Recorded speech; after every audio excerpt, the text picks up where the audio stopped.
It's time for the HabNormals podcast. All Habs, all the time. Hey, everybody. It's time for HabNormals. Welcome to week number, what are we at? 38. Lots of stuff to talk about. Lots of controversial stuff, actually, to talk about this week as we've had major injury. We've had Arber Xhekaj. How do I want to put that?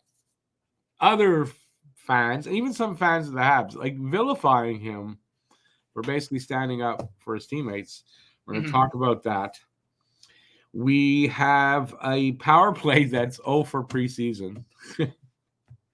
Not really a big deal if you ask me, but it's not. Well, we're going to talk about it, but yeah. So we got that. That's on. We're going to talk about that now. In last night's game, there were two hits that were of major consequence, I want to say. So one was a hit by Ridley Gregg on Kirby Dach that led to problems down the road in the game, and then one was a hit, or I'm going to say, and I think Matt and I were the only ones to get it as early as we did in our in the game last night during our stream. We got it right. It was kind of a non-hit, but it was a hit on Tim Stutzla's hand of the Senators that caused him to basically make his stick hit himself in the face. And it looked from certain angles that Arber basically elbowed or shouldered him in the head, and that is not what happened. There's no suspension, all that. And we're going to talk about that. And if we have time and we don't run on too long, we're going to talk about something that is not hockey, but I'm wearing an Expos hat. It'll tell you something about what it's going to be. We're going to celebrate the life of, I guess, the sporting life of Pete Rose, who passed away yesterday. Was it? I think it was yesterday. Yeah, Pete Rose and Dikembe Mutombo. Pete Rose. Well, for me, Mutombo had no impact on my life. So, but for me, Pete Rose did. He was a former Expo. He played here for a little while, and yeah, an impact. So I thought we'd just talk about him for a few minutes. All right, we're going to start off with, I guess I should start off by introducing the guy. No, down there. I never get this right. Down over there. What's going on, peeps? That's my I'm Matt. Rick, because Rick apparently can't spit it out. I was trying to, but in case you forgot. Me. My co-host over there. You think so? Anyway. All right, we're gonna lead off with the Habs power play because I think a lot of Habs fans are fed up. Is the right word with the Habs power play? Yeah, but again, it's. I mean, how many? There really haven't been many looks where it's the actual unit that's going to be there. The unit during the regular season. So it's okay. Well, you're getting Okay, let's get to that in a second. But what I want to do is I'm going to ask you, and I guess I'll answer myself. I got here A, B, C, or D. Are you A, freaking out about the Habs power play? And you, by the way, watching can answer this. B, concerned about the Habs power play. C, not really concerned till it happens in regular season, after a few games. Or D, practice? We talk about practice. So what do you say? Yeah, I mean, I'm not concerned. I don't think really anybody should be. It's the preseason. You're not getting the guys together. They're going to be together during the regular season. And when they did, like, that first game, the power play looked good. I mean, they were getting shot. They couldn't score, but they were generating opportunities. Lane Hudson was doing his thing on the back end. So, I think it'll be there's no reason to be concerned right now. If in the regular season they play 6 games and go OFA, well, then now that's a problem. But, again, it's preseason. The units that were together aren't the units we're going to see. So, kind of take it with a grain of salt. It's kind of whatever. And with the injury to Laine, the units that we were going to see are not going to be the unit. I don't know. They're going to have to restructure that. So for me, it's D. Practice? We're talking about practice because essentially preseason is what it is, right? It's practice. As Matt said, units aren't all, they're not what they're going to be. Not all of the personnel have been on the one unit in any one game, so it's nothing to worry about. It's just that Montreal's been the worst power play team since I think 2012, 2013. In that whole period of time, Montreal is overall the worst power play team. And it's what, 16%? It's pretty bad. But when you consider in the early 2000s, when Guy Carbonneau was the coach, Montreal had the best power play for 2 years in a row. And it's funny because Guy Carbonneau, the premier checker, penalty killer, right, and then was the premier coach for the power play. So it makes you think. You got to really know how the power play works to be, premier penalty killer. So maybe we're looking at the wrong guy on the as a power play coach, and not an offensive player, but a defensive penalty kill specialist to coach the power play, because he goddamn knows what works and what doesn't, or how to stop it, and you can counter that. Well, right, no, exactly correct. And that was going to be my point. Like, it's not so much how the power play works; it's more so he can see how that penalty kill is setting up and can, knows what's going on right away and go, all right, this is how we're going to beat that. This is how these set up. This is how you beat that. And well, no, he knows how to beat the PK. And as the PK guy, he kind of knows from that by really knowing how to beat it. Then he knows kind of, if you use your brain, I guess, properly, how to make that power play effective and beat the PK at the same time, right? Right, yeah, so I mean, that goes along the lines of what I don't know if I'm explaining that well, but I don't know. It's weird that under Guy Carbonneau, the power play was awesome. And as far as I know, back then, they didn't carry as many coaches. So it's not like we had 5 or 6 coaches with him. He had an assistant, not much more than that. So he was running the power play. Yeah, for a long time, it was your head coach and then your 2 assistant coaches. But one of them was really kind of a bench coach. Yeah, there was at most 2 coaches, but basically he was running the power play. So for everybody who's freaking out about the power play, I mean, maybe we can start freaking out about it, say 10 games in, and they're really sucking on the power play still. You might get worried starting then. I wouldn't really worry until, they get these units together and they start to gel and whatever, they figure it out and give them a few games. And it should be okay, because I think personnel, even with the loss of Laine, is still better than it was last season. And the key, as Matt said, is Lane Hutson. And that's something that we haven't had here. We've had some good guys working the power play. But, we haven't had a guy that just literally can create things out of nothing. Yeah.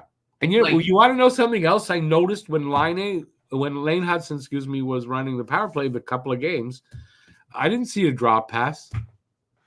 No, there's no need to, because he just plays keep away until something opens up. Like, that's or he carries it over. How skilled he is. Yeah. He carries, as a zone entry. Right? I noticed that. Well, I didn't. Someone pointed it out. I was reading something and I went, you know what? That's true. Yeah. They don't drop it back. And that's why BU's power play was so damn good. Right? Once he got the puck on the back end, it basically keep away. And there was, I forget who made the tweet, but I saw it, like, his stats, like, on even strength, and basically his possession stats where he was playing keep away. Like, it was crazy how much time he could hold on to the puck. And again, that's only going to help the power play. He's also really quick at keep, like, I know we saw it a little bit, but keeping pucks in the zone, he's got a real knack for just getting a really quick first step when he sees where the puck's going to go. And he's had a lot of really nice saves, especially in college, a lot. Yeah, this is a where you go like, holy crap, how did that even stay in? And we're gonna see that a lot. This is a power play quarterback that we haven't really seen, right? Madison's, not bad. He's a little predictable, yes. Probably fires a little bit too much from the point, like into traffic, which it doesn't listen to his players. I mean, I don't know if you saw the video, right? So there was, what was it? I forget who. Somebody was pointing because somebody was open. and he pointed. He Slap. pass it that way. Yeah, Slap was open. And I might have been, it was whoever was in the middle was going open, go that way, and then he just shot it right into traffic. I'm like, yeah. I know it's preseason, whatever, but I'm like, dude, that was when he's got a rocket. Put the thing on a platter for him. He's got to rip it. And that was when he was reluctant for some reason, but then he started to pass to Slav there. So not as much as I would have liked, but he was starting to get it. But we're not used to a quarterback who's as dynamic and creative as Lane Hudson is. And it's going to make a big difference. So how much of a difference, I don't know. And I think it's lessened a bit with the fact that Patrik Laine is not in, part of the units. But we're going to see. But it's going to be improved. I dare say we'll have something around a 20%, hopefully more. I think but it won't be that, I mean, especially that first unit. If Lane Hudson gets time on that first unit, I don't know how that's not going to be I'm not going to say lethal, but it should be pretty formidable with the shoot with Slap and Caulfield as the shooters. Lane Hudson basically at the controls. I don't know how that doesn't turn into a formidable unit. Yeah, you got to think because there's going to be space. The puck's going to be zinging around, and like I said too, Lane Hudson just has a knack for seeing things that aren't even there that you might not even notice, but they're there. Like there's a lot of times where if someone's not open, but he sees someone start to cut to the net, he'll put the puck perfectly where it's going to hit the guy's stick and go in, or it's going to create chaos, and he'll stay back into space. So if the puck squirts out, he's right there to get it, and you can just rinse, repeat, or do whatever you want to do. You know what I would do if I were them, and I don't know, maybe I'm wrong. Who cares what the second unit really does? They get 30 seconds of power play, right? Mm-hmm. Put Matheson and Hudson together on that first unit. Let that first unit be lethal. Mm-hmm. That's how I see it, And then listen, the 30 seconds that they're not out there, it almost doesn't matter when you think about it. Right, but even then, like you could put Struble on that unit, and I think he'd do an all right job. Okay, but I'm just saying. I mean, he's not a Matheson or a Hudson, but he can skate. He can handle. I mean, he can create. So I don't, exactly. Maybe develop somebody else into somebody as depth on, as a quarterback, but make one of those units powerful, as as good as you can make it. And to me, I think that's probably something I would consider. But there's a reason why I'm not the coach of the Montreal Canadiens, so maybe I'm just full of shit. And I don't know, right? But no, I think you make a good point. I mean, like I said, any power play unit with Lane Hudson on it is going to score goals. People are worried that, how many, I have no idea. Your best guess is as good as mine, but goals are going to go in the net. People are worried strictly because of his presence alone. But if you throw him on that first unit with the shooters like Slavkovsky and Caulfield and a guy like Suzuki who can kind of keep that puck moving from the middle, I don't know how that's not a formidable power play. Because you can't double anybody. I'm just waiting for you to finish talking. Fuck off. But no, you can't double anybody. I was trying to say something, and honestly, I don't remember what it was at this point. But you can't. I mean, you can't double anybody on that first unit. Because if you give anybody on that unit an ounce of space, like a lot of people are worried. Hudson, rookie season, on the small side, they worry about him, right? That they don't want to see him quarterback the first unit right away. So that's why I think having Matheson out there with them kind of solves that problem. Yeah. And then, like you say, anyway, what the hell? I think since the power play, the first unit plays a minute and a half. I think that's what they were doing last season, right? So they're playing a full first minute and a half. So leave the last 30 seconds to a lesser unit. I'm okay with that. Instead of like watering down 2 units, right? Because that's what I think now. With Laine not there, so until he comes back, your second unit is watered down anyway. So, but I still don't think it's a bad unit, right? I mean, you still have Dach, you have Newhook, probably Kapanen. Yeah, I mean, it's still going to be decent, but I mean, it's not. And let them. No, it wouldn't be. Caulfield, Suzuki, Slav, Hudson, Matheson. I just think you'll That's get a for lot sure. more bang for the buck by loading up that Yeah. first one. No, I You think can so. say, well, And then they can key on that, but I mean, they got to key on it for a minute and a half. That's a they long do, time. but again, how do you key on something like that when you can't really double team? After you can't really double team, you can't. You can't. You're short a man. So, no, that's the point, right? So anyway, I wonder what they'll do. We'll see. You got to figure whatever their plans were. Having Laine out for 2-3 months is going to alter those plans. Like you got to say for sure. Right. All right. So though, it's 2 to 3 months. Yeah, really good. We're gonna actually break that neck. So, but before we get to that, break that neck or break that neck. That sounded like neck. I don't want to break. I don't want to break any of his bones. If he stops talking over there, I would get to this. Let us know in the comment section how you feel about that. Answer the: are you A, B, C, or D? All right. Fuck off. I'm entertaining. Damn it. Okay, so segueing into Patrik Laine injury news. And we do have some news on that. I don't have it here, but Patrik Laine miraculously, and I want to just preface it by saying this. In the live stream of, I don't think it was that game, but the next one or whatever it was, I had said, if he is not as seriously injured as I thought he was, I might have to start believing in God. It turns out he is not as seriously injured as I thought it was, and I think almost everybody.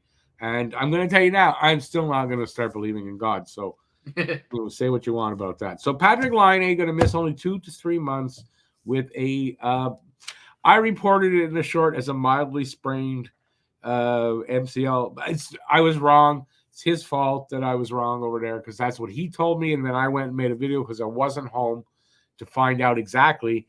But it's okay. I'm not really blaming him. I mean, that's basically what it is. I am blaming sprained him. MCL. So I know they said sprained knee, but it's a sprained MCL. It's a sprained knee, sprained MCL, whatever. But he wasn't that wrong, and I wasn't that wrong by saying it's mild. And how do we know this? Because we're not doctors. But we had a medical student on last night in the first intermission of the game. A good friend, Luca. One of our regulars, our Talking Habs doctor, Luca Ramelli, and he kind of explained, and I didn't have time today to cut that. I wanted to cut a clip from that. But he explained how just a simple sprained knee, because I asked, how come it takes 2-3 months to recover from that? And so he explained it, and it's a little more than a simple sprained knee that, we might get, whatever, it's a normal person. But it's not that much more. It's on the low side, right, of seriousness. But it still takes a while because he has to let it heal. He has to rehabilitate it and strengthen it. And that's what the time it takes. So, apparently I've read that it could be 4 to 6 weeks. But they're giving 2 to 3 months as a worst case scenario, but he could be back a little earlier than that.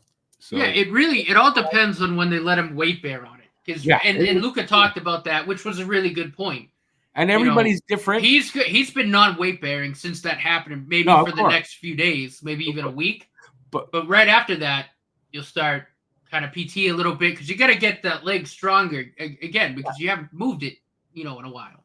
It gets stiff. But everybody's different, and people heal at different speeds. So if he's a very quick healer, it could be 4 to 6 weeks. If he's like normal people, it could be a little longer, and it could be up to the 3 months. It all depends. But the good news is there shouldn't be any real long-term effects from that. It's a sprain. Right, and he's a 26-year-old professional athlete. 26. So. He shouldn't, if it was a torn or however you want to term it, ACL, MCL, sure, he could be back in action in like 6, 9, whatever months, but it takes longer than that to be fully back to yourself and all that, right?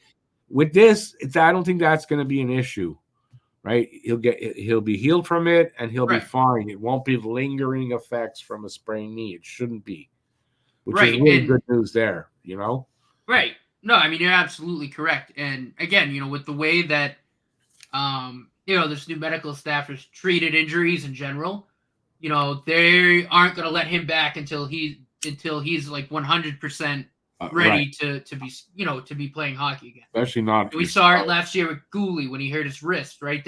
I think they held him out probably a little bit less than a week longer than they needed to, but in the long term, it was better for him because it allowed everything to fully 100% heal properly. Yeah. And he didn't get re-injured. Speaking of Gooley, he's back in a regular jersey now. He can take full contact as of today. So Gooley was back skating a couple of days in a non-contact jersey. Now he's back in a regular jersey. I read that today. Yeah, he should be ready. Give it a week into the season for him to get some practices and shit in, and he should be ready to go, I would think, by the second week of the season. If not even ready for then, but I don't think so. He might. I don't know how many practices he's going to get in and stuff like that, right? So, and you don't want him. He just had his appendix out. You don't want anything really bad. Well, that's why he's now back in the contact jersey, because you got to let the incision heal, all that stuff. Like, it's been a couple of honestly, if he has a few really good practices and maybe he plays, I doubt he plays Saturday. No, he won't play. I doubt it, but he could be. You're right, though. He could be ready to go for opening night. Yeah. I mean, it's like I said, especially if the surgery was done arthroscopically and they didn't actually have to cut him open. That's how they do. Okay, it's unless it burst a little bit, right? Or it burst. Like with John Gibson, they might have had to because I think they did because it sounded a lot more serious. Yeah, it sounded serious. Yeah, more. But yeah, I mean, then he'll be a-okay to go. I'm not. There shouldn't be any concern there. I know what had happened. People were freaking out. I'm like, that's a routine as routine gets in terms of procedures. Like doctors can do that in their sleep. Not that they do. But that's a procedure that you never know. But that's a procedure that's a procedure that doctors can do in their sleep. It's an easy. You're in and out in like half hour. All right, let's get back to the line injury. Actually, less than that. I think it's 20 minutes. But anyway, back to line. If he would stop talking, I'd be able to do that. I really would. Okay.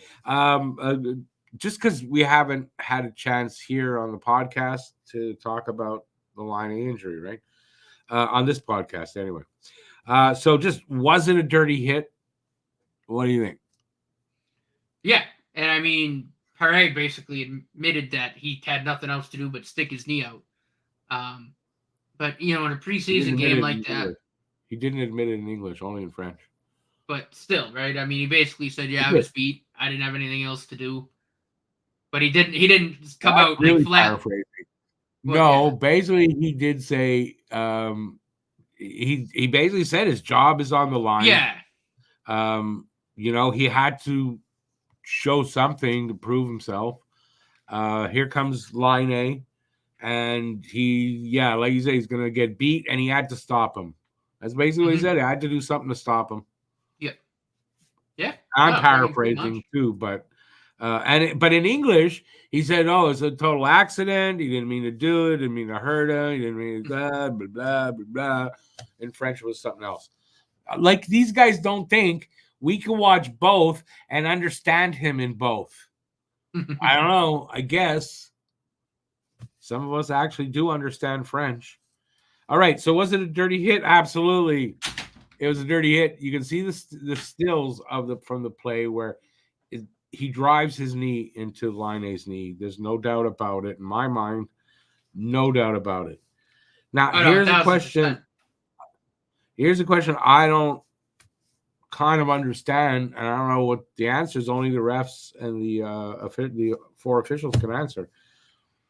4 officials on the ice, 2 refs, 2 linesmen, 2, right, of each. When asked about it, I know Jaden Struble said he didn't think they saw it. The ref said we didn't see it. Patrik Laine was the puck carrier. 4 officials, count them, 4, did not see the puck carrier get hurt. What are they watching? How is not one fucking person watching the puck carrier? I mean, at that point, like, what are you like? Why even officiate the game? But especially, he had just gone over the line. The 2 linesmen are supposed to have been like sort of watching that right there. How is a ref not watching that as he's crossing the line of, for offside, whatever, right? How is they didn't see it? I don't believe that for a second. I don't. Let us know in the comment section if you believe what the refs and the linesmen have said.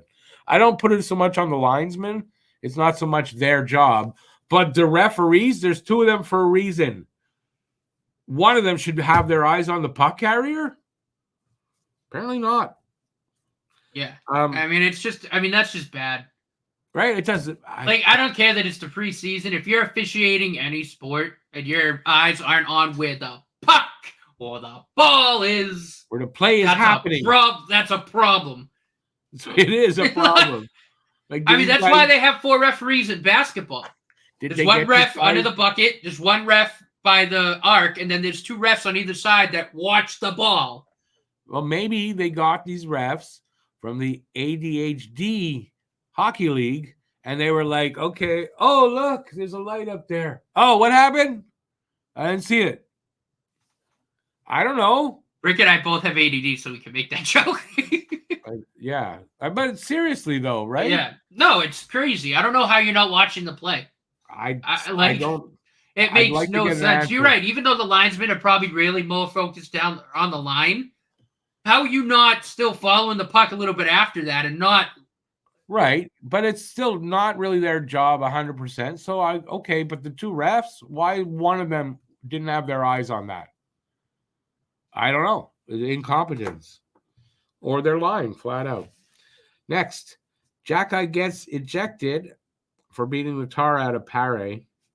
And I think rightfully so that he beat the tar out of Pare. Was he wrong? That doesn't fly. I mean, how many times have we talked about it? That's just not going to fly in Montreal anymore. It's just not. No, it's not going to fly here. It's the Bash brother.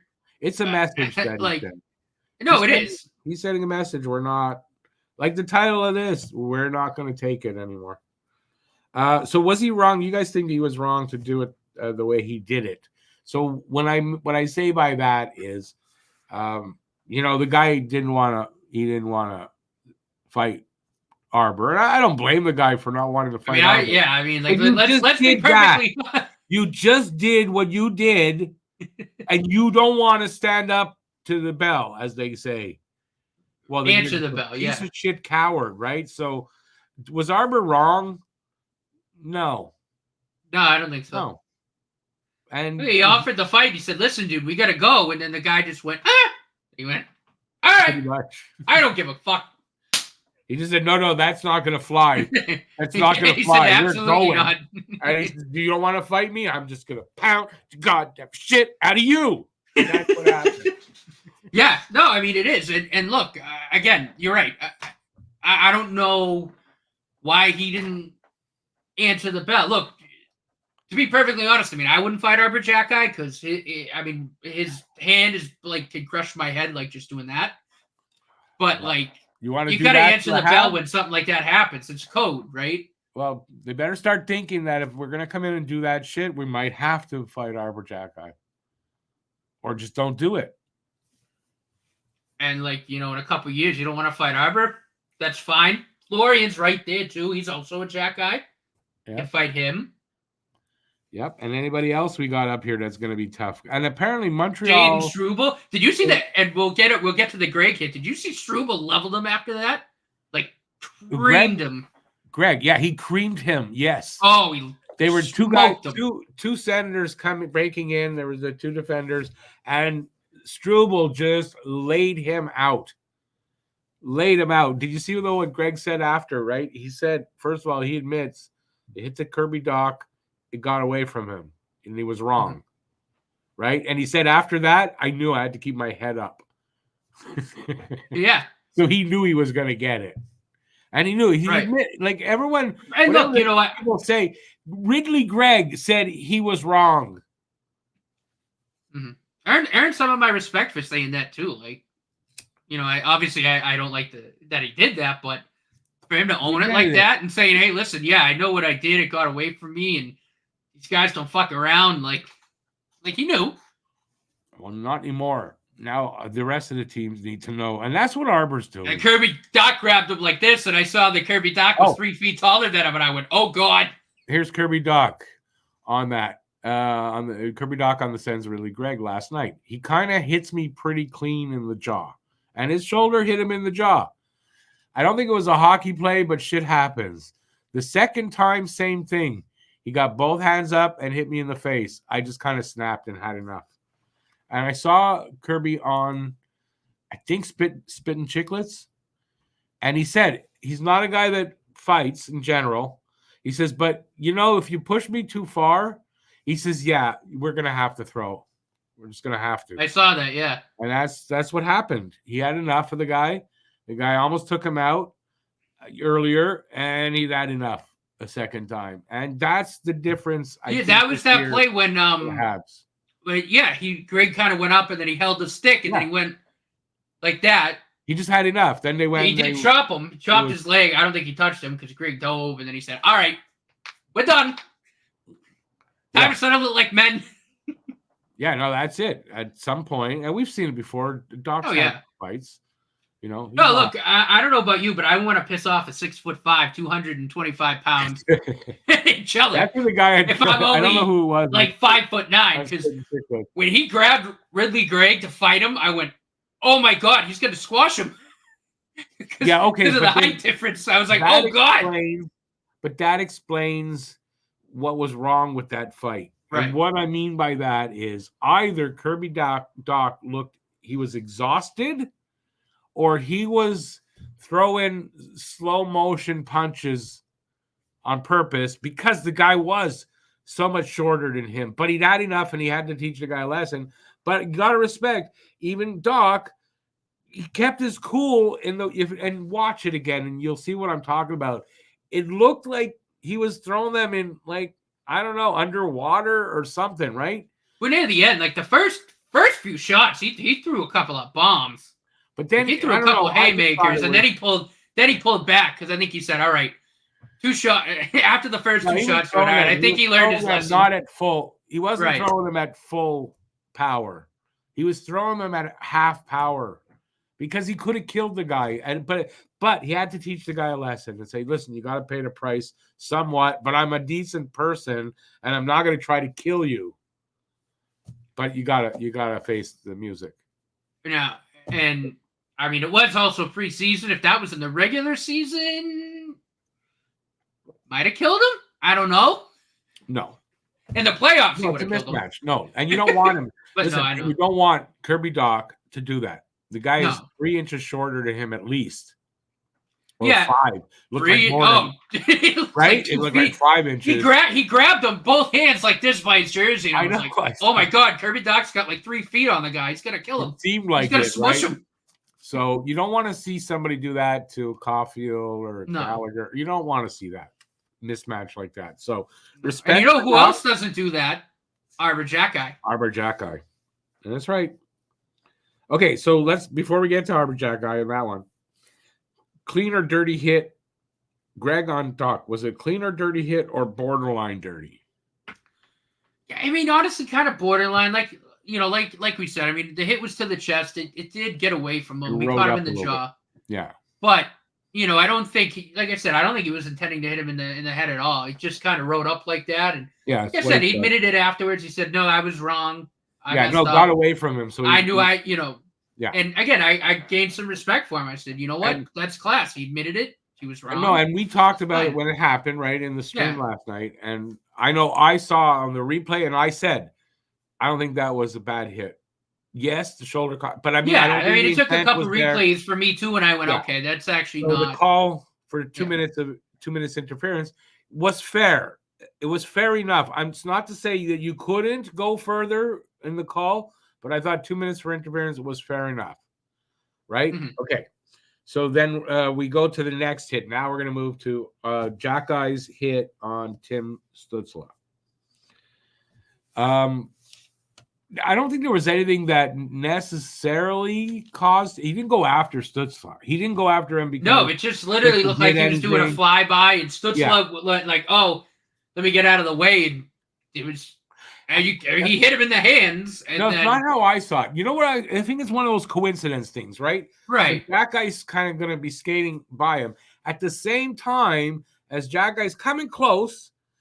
Stützle had just, I don't know if he was looking away or whatever, but he raised his gloved hand with the stick in it pointing up straight and near his face at the same time. And that's when Xhekaj skated by and he clipped his hand. And we said it in the game last night with the replays that that's all he did. He hit his hand. The hand banged the stick into Stützle's face. And Stützle, his first reaction, his natural reaction is to dive like he was shot from with a cannon. No matter if you touch him, you blow on him, you put your finger on his shoulder. That's his reaction. And that's what it looked like. He looked like someone shot him. And listen, the wrong angle of that play, it looks like Arber laid into him. But when you see it from the right angle, and it's the angle that the DOPS, the Department of Player Safety, used, I think, to make their decision to not suspend Xhekaj, is because he never touched him. He clipped his hand. That's it. Yeah. No, he didn't touch him in the head at all. It was an accident. Clipped his hand. Looked bad. And I think, as Matt was saying before we started recording, we were talking about this. And he said when Xhekaj kind of, I guess when he clipped him and he felt that, he kind of lifted up. But he was already past. Yeah. When he lifted his arm. And that's more of a reaction to everything. Like, just, kind of push him out of the way.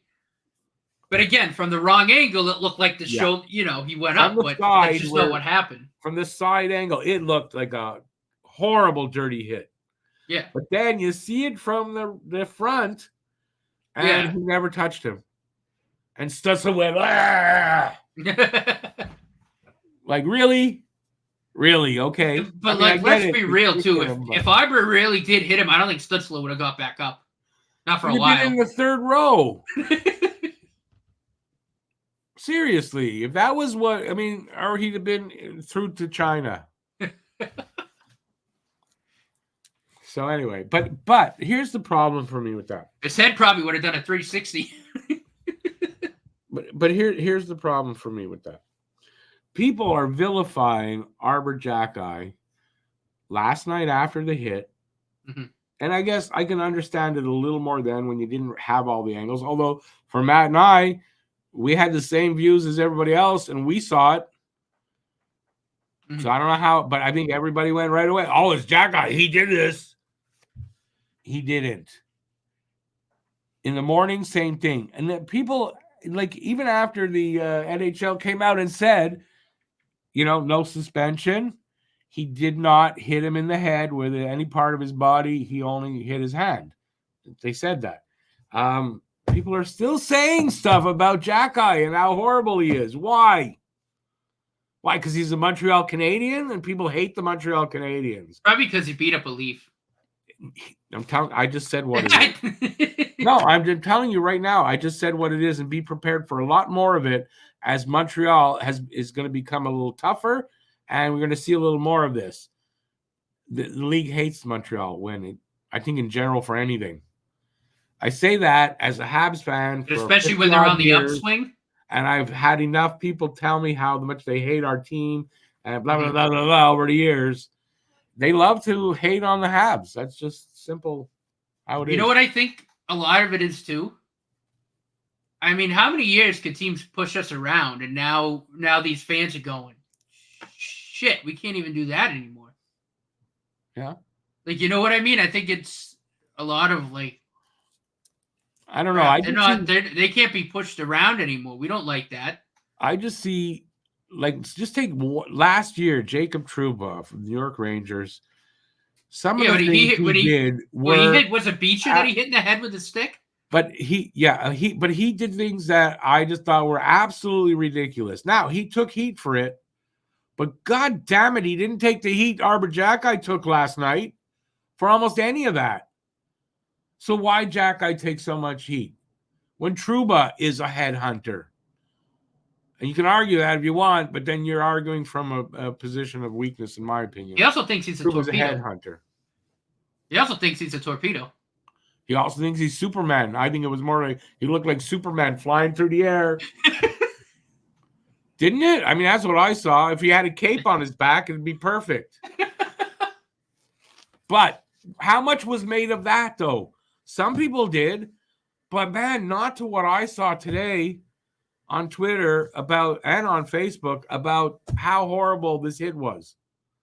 When, boy, I told a few people, man, you must be blind if you can't see what happened.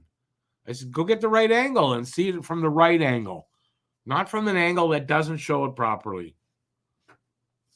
But no, people couldn't, they had to vilify him. And they're still going to, because he's Arber Xhekaj, and they think because he worked at Costco, they think he's stupid. I know this. This is what I see. And they think they can say things about him that they can't about other players. And he's a Hab. Yeah. That's how I feel. I really do feel that way. Even though it might sound, I know it sounds kind of. No, I think it has something to do with ridiculous. That. Like I said, I think fans don't want to accept the fact that the Habs are kind of doing this now. And the fact, like we've stated, and like players have now stated, like Cole Caulfield did an interview like today, I think, they're not going to be pushed around anymore. This isn't a team that's taking shit anymore. That's right. It's not happening. Arber Xhekaj is on a mission to show the league that you can't do this anymore to Montreal without paying a price for it. And he's inspired his teammates too, right? It's not just him. Like Pizzetta, Kirby Dach, when he gets pissed off. I mean, even Slav dropped the gloves the other night. I know he took that one shot, but he still said, no, screw this, I'm fighting. They're not going to be pushed around anymore. That's a good thing. It's a good thing. You're not. And even, in a couple of years, the other Xhekaj is going to be here, and then we have the Bash Brothers. It's going to be like watching the Mighty Ducks. But still, I don't think these guys are going to go out and headhunt and do things. No, they won't. But the odd time it's going to happen because tempers flare in hockey. Right. But they're not going to, like Jacob Trouba. If you going to tell me he's not a headhunter, like I don't know how. Then you're a Trump voter. I mean, that's the only thing I can say. Right? Is the only person who could say that is somebody who would vote for that ridiculousness, right? So yeah, I don't know. I was so mad this morning, man. I got up, I went on Twitter, and all I saw was this hatred for Montreal and for Arber Xhekaj, and I was mad. Good thing I didn't make that short video I made today then, because it would have been. I think I would have been. I know. I believe. I had to calm down. There are even some Habs fans too. I'm like, I know. What are you doing? That's what made me worse is when you see that from the Habs fans as well. Like, yeah, no, they're not headhunters. They don't go after players just to go after players. But if somebody goes after one of our top guys, I don't know what to tell you. There's a reason they're the sheriff and the deputy. You're gonna have to answer the bell. The sheriff is going to be there to protect his teammates. That's just all there is to it. Okay, let's ask the question. Was Arber's hit clean or dirty? Did we ask that? No, we did. Okay. 5-minute major and game misconduct. Was that the right call?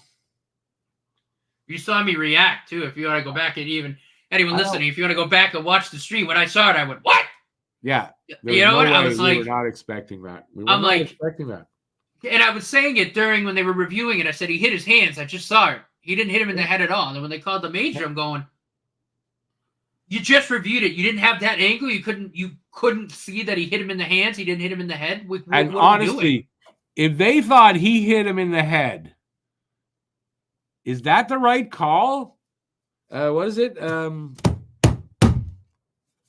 Interference. Is that interference? So where's the 5 in a game come from? And I don't think I've ever, and maybe I'm wrong, but I can't remember a time where I saw an interference call that led to a 5 in a game. I don't remember it, honestly. Because if it was that bad, it was something, the call was something else. So it's usually like a roughing or like unsportsmanlike, something that. Yeah. I think they saw it for what it was, but wanted to get Xhekaj out of the game because of the last game, and they wanted to keep it under control when it was already too late to do that. And I just think they put the two calls together. It doesn't make sense to me. Let me know in the comment section because I'm curious. Anybody who's watching, have you ever seen An interference call that led to a 5 in a game? I can't remember one.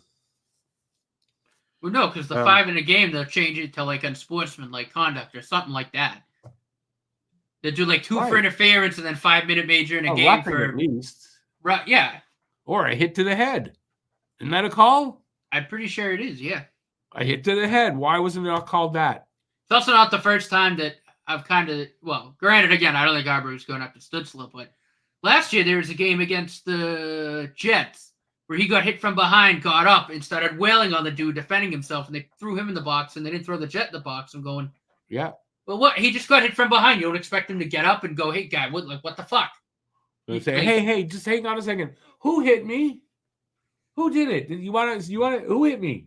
No. In the heat of the moment. But here, I've never seen an interference call given that punishment. And after a review, why didn't they get that right? So I think there's a lot of weird things going on with that. Like I said, I worry they might ref him differently now because he beat up a Leaf. And the Leafs probably bitched and moaned. That's what it seems like, right? That's what that seems like, is that. Yeah, and I voiced that concern last night. I hope that's not the case because they're making a special case out of Arber. That's not fair. What about Trouba? What about Rempe? I'll go down the list of all the tough guys. Do they have the same restrictions? They better. All right, I don't got anything else for hockey. No, but look, I like I said, that's my main concern because he gets violent when something happens to his teammates. Like he's protected. That's what he is. He's a protector. I don't want him ref differently because of that. I don't want him refs differently because he's standing up for his teammates versus somebody like a Trouba or like a Rempe who we've seen time and time again go right for the noggin. Right. Are they going to call? There's a difference. There's one person being a dick and one person saying, hey, you just fucked with my teammate. We got to drop the gloves because now we got a problem. But are they saying that they'd rather have a guy who's like Trouba, who's dangerous, who's unprovoked? Or would they rather have a guy like Arber who protects his teammates? Who stands up for his teammates and doesn't do that shit unless it's in a situation like that. Knowing this NHL right now, it's probably they'd rather stick up for Trouba. Well, Trouba's, I think it's also has to do with Trouba being the captain of the Rangers, which is dumb.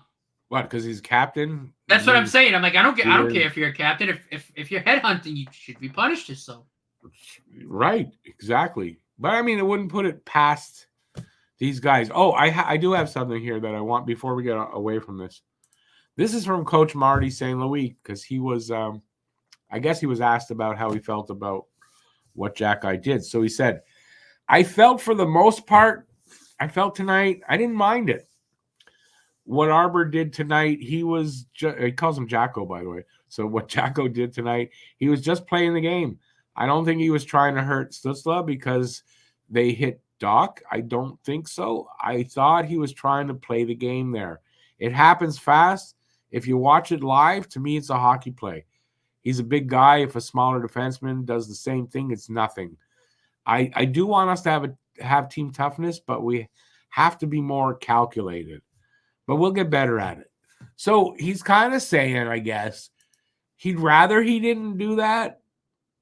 But I don't know. I think he was asked this after the game. So they hadn't gone over all the game tape, right, to see that nothing really happened. But even then, he wants him to stand up. He wants him to do these things. That's what I read into it. I think he makes a good point, right? Arber Xhekaj also has probably 200 pounds and at least 3 or 4 inches on Stützle, right? Like, versus if like that was Lane Hudson, I don't think anything would have happened. I love Lane Hudson, but that's he's right. If a smaller defenseman like a Lane Hudson does that, Stützle probably doesn't move. But when you get a guy like Xhekaj who's got like 200 pounds on him, but in the end, he didn't do anything though. So we know better now that he just hit his hand and that's it. Yeah. So it's all a big nothing burger. No, I All mean this it made really out of is. nothing Yeah. because Arber Xhekaj is a tough guy. Hmm. That's something that Yeah. pisses me off about it. No, look, I agree, and it pisses me off too, because again, I love having players like that on your team. I think you need that. I think Absolutely. I think it's super duper important for Been morale, missing that for so for long. right, especially with a team like Montreal, and I think you can go back and watch how we've talked about him, how other people have talked about him. He only does that when something happens to his teammates. He's That's it. not he's not a headhunt, like nothing like that. He's not. He's He's a not. good He just dude, gets a a bad really, reputation. really exceptional young man He's got a bad that loves his reputation. teammates and will stop at nothing to defend them when they are wronged.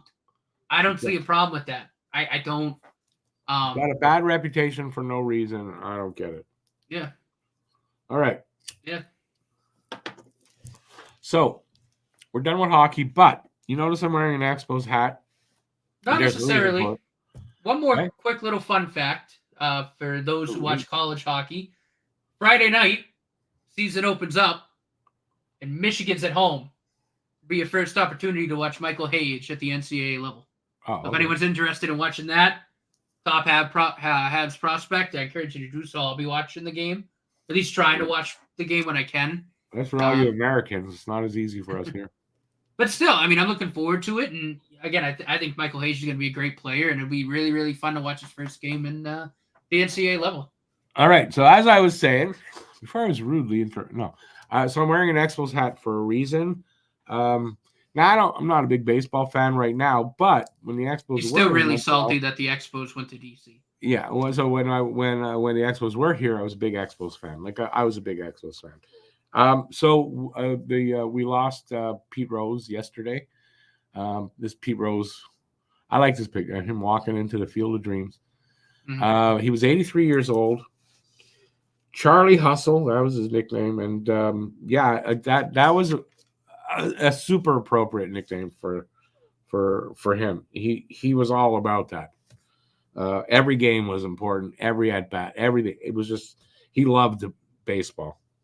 He played for the Expos, and this is why I'm doing this because he was an Expo in 1984 for about half the season. He played 95 games.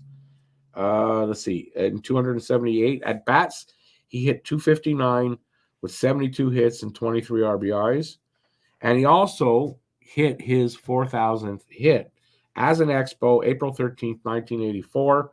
And so there's a history here a little bit with Pete Rose, and I just wanted to acknowledge Pete Rose. He'll never, unfortunately, get unbanned from baseball. He should have been a long time ago, and he was a great player. For a lot of years, he wasn't my favorite player, but I always respected him. And then he became an Expo, and you kind of, I don't know, you kind of had a little bit more of a softer spot in our heart for him. But Pete Rose was a great, great baseball player. He's an exceptional baseball player. Look, I just before you went on a rant, I want to get my thoughts. No, I was that. I'm curious how you feel. Yeah. So obviously, if you look right here, you can tell. I mean, baseball. That's me and my dad. Is one of our favorite things in the whole world. I mean, this is us in the dugout of Fenway. You got Poppy right there. Baseball growing up was probably my favorite sport.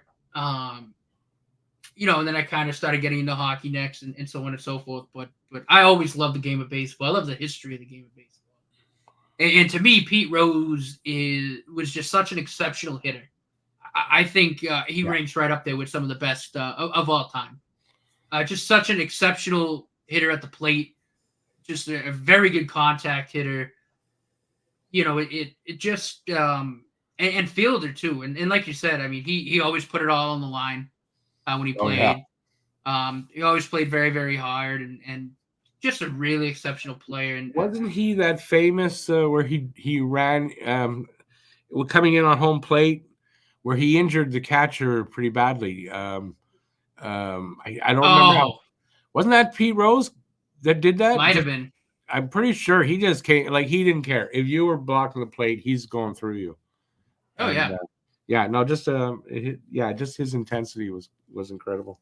absolutely. And I get why he got the lifetime ban at the time, but I don't. I think now, well, yeah, but he didn't bet on his team.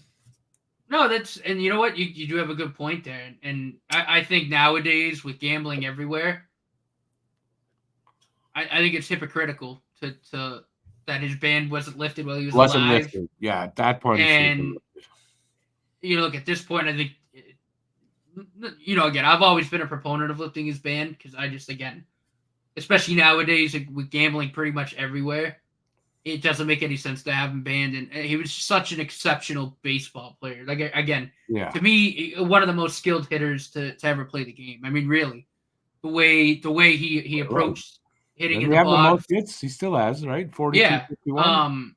But just the way that I remember a video I watched of him when he talked about getting out of a slump in different ways that he kind of looked at it in different ways he would attack the plate depending on what was going on.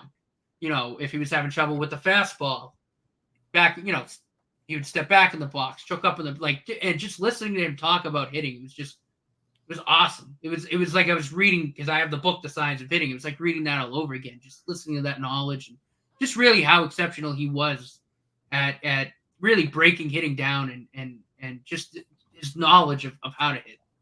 I always had a great deal of respect for him for that. And again, it really stinks that the lifetime ban isn't lifted. And my thoughts go out towards they'll lift it and actually put him in the Hall of Fame now. I mean, I hope so. I think it's way long overdue. Long overdue. But now he's dead. Now they should do it. Like, it's a mistake that they... Well, at the to my knowledge too, I don't think the commissioner of baseball said anything, which really irritates the hell out of me. I don't care. Oh, he hasn't come out and said anything? Well, I don't think the commissioner said anything. They should have put something out. I think they did put something out, didn't they? Well, Major League Baseball did, like MLB did, but the commissioner hasn't released like a statement of his own. But I think it's abhorrent. I think that's disrespectful. Very disrespectful. I don't know if he's still alive, but it's Bud Selig that should be coming out and saying something. But I don't think he's still alive. But Bud Selig was the one that banned him. Wasn't it? Was Bud Selig?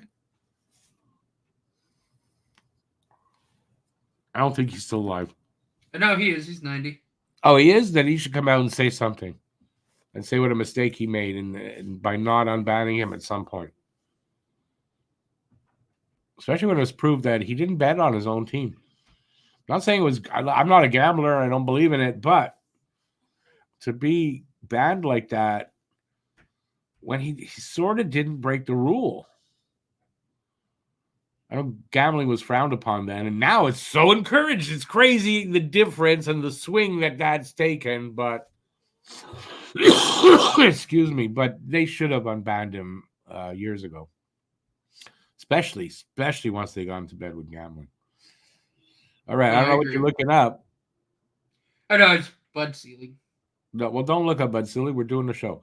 So I believe that Rose is still the record holder for hits, 4,251. I want to say. I believe you're right. Yeah.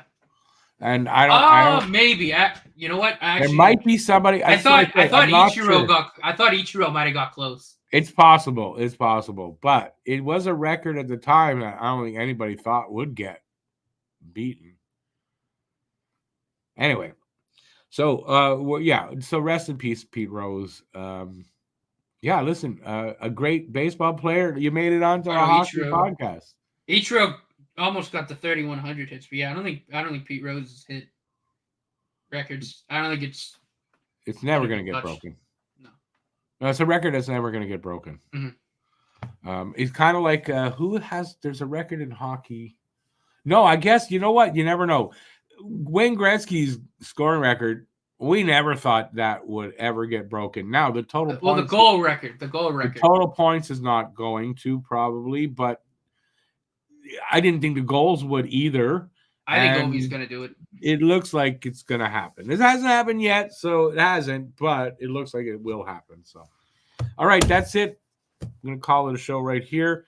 As I've said through the show, please let us know in the comment section about anything we said here, what you think, Mm. what your opinions are. We'd like to hear that. If you have any questions for us, please do that. Ask us a question, and we'll try to answer it for you right here on the show. We'll be back next week. And at this point, considering last week to what happened in the week in between, I don't know what the hell we're going to talk about next week. It could be almost anything, but it should be.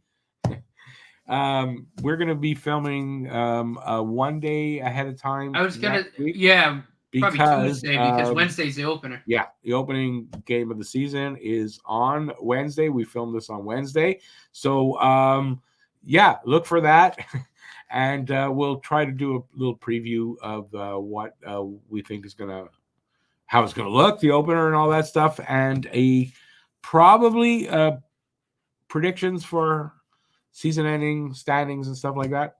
But we'll see. There might be news that comes up that we got to talk about and takes. Anyway, we'll see. Thanks for watching. I'm going to stop talking now. I know you're all happy about that. I can see all the smiles on your faces. We're going to stop the show now. Thanks, everybody, for watching. Leave us a comment. Give us a thumbs up. Hit the subscribe button if you haven't already. And until next time, stay safe out there. Peace out, y'all. And we'll see you soon. Go Habs, go.